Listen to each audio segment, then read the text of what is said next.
अस्सलाम वालेकुम। उम्मीद है आप लोग सब खैरियत से होंगे और अल्हम्दुलिल्लाह मैं भी ठीक हूँ। और यहाँ पर ये बन रहे हैं हमारे लिए बर्गर। मेरे बेटे उज़ैर की लास्ट सेमेस्टर का लास्ट पेपर हुआ और इसने हमें ट्रीट दी। बर्गर बनाए, समोसे वगैरह ले आया, तो ये छोटी सी ट्रीट थी। और बच्चियां मेरे पीछे दौड़ी हुई आई कि नानो जल्दी आए, किचन बहुत गंदा कर दिया है मामू ने। तो जब मैं आई तो फिर ये देखें किचन का हाल। मैंने कहा उज़ैर ये क्या किया है? तो कहता है कि मेरा फोकस अपने काम पर है। तो मतलब इसने बर्गर बनाने थे, बाकी किचन जाए भाड़ में। तो बस ये फिर हम लोगों ने ये छोटी सी पार्टी की और उसके बाद अपना वही रूटीन का काम। और उसके बाद ये फिर सुबह का नाश्ता हमारा, मैंने कल करेले भरे हुए बनाए थे, कीमा भरे करेले। और ये फिर मैंने नाश्ते में भी खाए और ये बाकी बच्चों का नाश्ता। तो बस नाश्ता वगैरह कर लेने के बाद इनके बाबा की तबीयत ख़राब थी, तो वो तो मतलब उठते भी फजर के वक्त हैं। तो वो और मेरी बेटी जो हैं ये सुबह सुबह फजर के वक्त उठकर और उस वक्त नाश्ता बना के नमाज वगैरह पढ़ के नाश्ता कर लेते हैं। इन मुर्गियों को भी खोल देते हैं और इनको भी नाश्ता दे देते हैं इनका।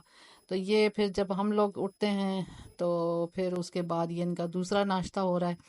तो इनको भी रोटी वगैरह डालो, बाजरा डालो, कुछ चीज़ ये नहीं खाती। इनको भी चावल पसंद है। मैंने कहा लो जी, हमारी मुर्गियां हैं तो इनको भी चावल ही पसंद है। तो चावल डालो तो जल्दी आ जाती हैं, और चावल ना हो मतलब रोटी वगैरह डालो तो बस मुंह बना के दूसरी तरफ चली जाती हैं। तो बस यहाँ इनको खाना वाना दे के, और धूप काफ़ी तेज़ हो रही थी सुबह के, ये तकरीबन 10 बजे का टाइम था। और बस यहाँ धूप से फिर हम लोग जल्दी अंदर आए, क्योंकि अभी 3-4 दिन तो बहुत मौसम अच्छा रहा, बहुत ज़बरदस्त किस्म का। लेकिन अब फिर से गर्मी शुरू हो गई है। और मैंने इनके बाबा के लिए क्या क्या मैं उनके लिए करती रही वो मैं आपके साथ शेयर कर रही हूँ। 2 दिन में मैं उनको ये चीज़ें बनाकर देती रही। तो यहाँ मैं ये बना रही हूँ उनके लिए पुदीने और प्याज का कहवा। ये अगर लू वगैरह का कोई असरात हों तो उसके लिए बहुत ही ज़बरदस्त कहवा है। और इसको मैंने हस्बे ज़ायक़ा चीनी डालनी है, 2 कप पानी रखा और उसको खूब पकाया। और 1 टेबल स्पून मैंने इसमें पुदीना डाला था और एक छोटा सा टुकड़ा प्याज का, और उसको खूब अच्छी तरह पका लिया। और ठंडा करके ये फिर मैंने उनको सर्व किया। और इसके बहुत सारे बेनिफिट्स हैं। और ये मतलब पेट दर्द और बुखार वगैरह इस तरह की कैफियत हो तो उसमें बहुत असर करता है। और साथ फिर मैंने ये दूसरी रेमेडी इनके लिए बनाई थी, ये था 2 डली मैंने गुड़ के लेके उसको पानी में भिगो दिया। और साथ ही मैंने 1 टेबल स्पून इसमें अनारदाना जो होता है ये मैंने इसमें ऐड किया। और इसको एक 10 मिनट के लिए रखा कि मतलब ये जो गुड़ की डलियां हैं ये मेल्ट हो जाएं। तो जब ये मेल्ट हो गई तो इनको मैंने ग्राइंडर में चला के अनारदाना इसके साथ ही पीस लिया। और छान कर फिर उनको मैंने दिन में 2 बार पिलाया। और इससे भी तबीयत काफ़ी बेहतर हो जाती है। अगर पेचिश वाली कैफियत हो उसके लिए भी ये बहुत मुफीद है। और पेट में मरोड़, बुखार, ये इस तरह के जो भी इश्यूज हों उनके लिए बहुत ज़बरदस्त है ये टोटका। और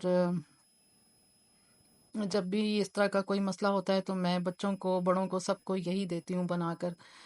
और इसके बाद फिर मैंने उनके लिए जौ का दलिया बनाया। और जौ के दलिए के लिए ये जो है इंस्टेंट दलिया है, इसलिए इसके पकाने में तो कुछ भी टाइम नहीं लगता। इसको थोड़ा सा पानी में मैंने 5 मिनट के लिए भिगो के रखा। और फिर उसी पानी में मैंने इसको पकाया और इसमें हस्बे ज़ायक़ा चीनी ऐड कर दी। और उसके बाद मैंने इसमें दूध ऐड कर दिया। और बस इसको, ये इंस्टेंट है इसलिए बहुत ही जल्दी पक जाता है। बस फिर ठंडा करके ये भी उनको सर्व किया। और जौ के दलिए के तो बहुत ही ज़्यादा फ़ायदे हैं। ये बहुत एनर्जेटिक होता है। और कोई भी इस तरह की मतलब नकाहत जिस भी बीमारी में हो जाए तो उसमें यही मरीज़ को खिलाना चाहिए। और इससे बहुत ज़्यादा, इस पे फिर मैंने ये इलायची पाउडर जायके के लिए छिड़क दिया और बहुत ज़बरदस्त बना। तो ये उनको मैंने खिलाया। और फिर मैं उनके लंच के लिए मैंने ये खिचड़ी बना रही हूँ। और इसके लिए मैंने ऑयल में पहले ज़ीरा डाला और उसके बाद एक दरमियाने साइज़ की मैंने प्याज काट के डाली। जब ज़ीरा ब्राउन हो गया तो प्याज को फिर ब्राउन कर लेना है। और उसके बाद इसमें मैंने 1 गिलास मैंने चावल लिए थे और 1 ही गिलास मैंने दाल ली थी, मूँग की दाल खिचड़ी वाली जो होती है ग्रीन। और उसको मैंने 1 घंटे के लिए भिगो के रख दिया था ताकि वो अच्छी तरह से नरम सी खिचड़ी बन जाए। और जब प्याज फ्राई हो गया तो इसमें मैंने 2 टेबलस्पून नमक और 1 टीस्पून मैंने जो चिली फ्लेक्स हैं और 1 टेबलस्पून मैंने इसमें गरम मसाला ऐड किया। और ये थोड़ा सा बस इसका टेस्ट बनाने के लिए ये ऐड किए मसाले। और फिर ये जो मैंने दाल और चावल भिगो के रखे हुए थे इनको डाल दिया और इसमें पानी एडजस्ट करके, और जब उबाल आ जाएगा तो फिर मैं इसको दम लगा के उनको सर्व किया। और ये बहुत ही मतलब जब इस तरह से मरीज हो तो उसके मतलब मीठा भी खा खा के थोड़ा सा वो तबीयत हो जाती है, तो ये खिचड़ी जो है बहुत ही सही रहती है इस तरह के बुखार में या पेट की भी तकलीफ हो। तो साथ ही मैं बना रही थी ये चटनी। इसके लिए मैंने पुदीना लिया, पुदीने के पत्तियों को अच्छी तरह से धो के 1 टेबलस्पून उसमें अनारदाना और लहसुन के 3-4 जवे और 3-4 हरी मिर्चें, इनको नमक के साथ मैंने ग्राइंड कर लिया। और फिर मैंने ये दही, हाफ दही मैंने इसमें से लिया, मतलब 3 डोंगे के चम्मच, और उसमें फिर मैंने इसको अच्छी तरह बीट करके और इसमें थोड़ी चटनी मैंने इसमें मिक्स कर ली और थोड़ी चटनी मैंने इस तरह से रहने दी। और उनको मैंने कहा कि 1 टेबलस्पून आप ऐसे ही खा लें। तो ये बहुत हाजमे के लिए ज़बरदस्त किस्म की चटनी है। और इसको दही में मिलाकर खिचड़ी पे डाल के खाया, और जो ये ग्रीन है इसको भी ऐसे भी खाया और खिचड़ी पे डाल के भी खाया। तो इसके भी बहुत ज़्यादा फ़ायदे हैं हाजमे के लिए, पेट दर्द के लिए। और ये साथ ही फिर ये मेरे बेटे ने जो कल बर्गर बनाए थे उसमें से जो चिकन बचा हुआ था उसको मैंने टमाटर डाल के भून कर ये मैंने उसको दे दिया, और इनके बाबा को मैंने खिचड़ी बना के दे दी। तो बस ये हमारा दोपहर का लंच हो गया।